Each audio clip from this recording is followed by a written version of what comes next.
Even like if we break down Pacquiao, and when I look at the fight with him, exactly what I seen was this. I seen a guy in Manny Pacquiao. I see a fighter that's he's a hell of a puncher. He throws a lot of combinations, but he throws combinations against a guy that's stationary. You know, I mean, a guy that's straight up and down with no special effects. To whereas they said.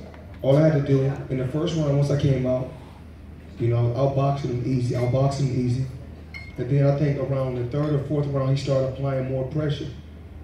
All I needed was I used one move, only one move. All it took was one move. And then I said he's a beat fighter. Really? One move, he's a beat fighter.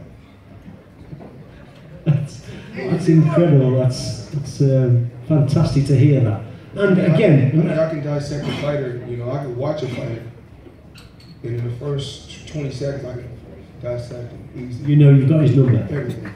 Easy work! Easy work! Easy work! Floyd, just tell me about southpaws. Obviously, Pacquiao southpaw. DeMarcus Corley was a southpaw. Sharma Mitchell. That set you up for a good fight at welterweight to win your fourth world title against Zab Judah. But again, this had a bit of needle, this contest, didn't it, Judah? Zab Judah is, you know, he's of course, you know, he's a tough New York fighter, you know, from Brooklyn. Very fast, very agile like myself. So when you have two guys that's fast and sharp and agile, and it's kind of a tit for tat, you know, how do you overcome that situation? Timing. Everything. It's all about timing. You know, what I did was basically with Zab was, I know he's a southpaw, so what I did was push his arm back. Kept pushing his arm back, and, you know, and broke him down to the body. Early on, I went to his body because me and Zab had sparred before. Okay, and we had sparred before, but how that fight ended up happening was, I guess he went on some blog site and was, you know, kind of trash talking. So I said, forget it, let's make the fight happen. But you know, I respect Zab. You know, I mean, he's a tough competitor, and he has the will to win. He always comes to win. Tough kid. Yeah, very tough. And even though you were a four-time world champion, a four-weight division, you still wasn't satisfied, wasn't you? And you took on, for me, which was one at the time, was at the Ultimate Contest in Oscar de la Hoya. I was there that fight.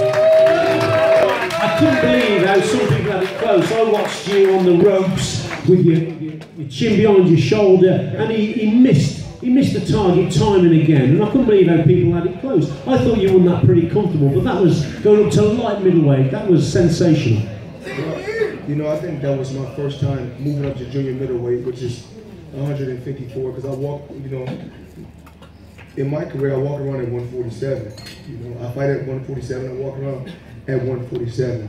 Most people that fight at 147 walks around at, you know, 167 or 170 and comes down to 147.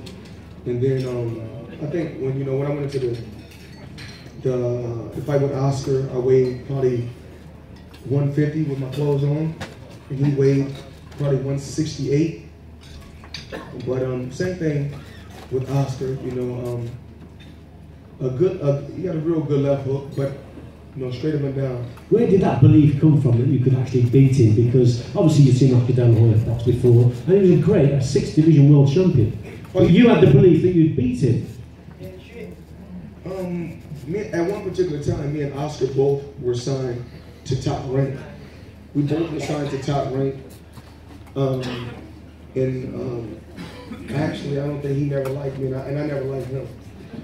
So until this day, you know, and to this day, you know, he don't like me and I don't like him. It's nothing personal. We've done business a lot of times. I beat a lot of fighters under the Golden Boy banner, but we don't like each other. As I say, in that contest, your defensive skills were fantastic. Is it frustrating though that people don't appreciate your skills sometimes? Well, you know, to be in a sport and make 800 million, somebody appreciates something. Say no more. That's put me in my place. Say no more.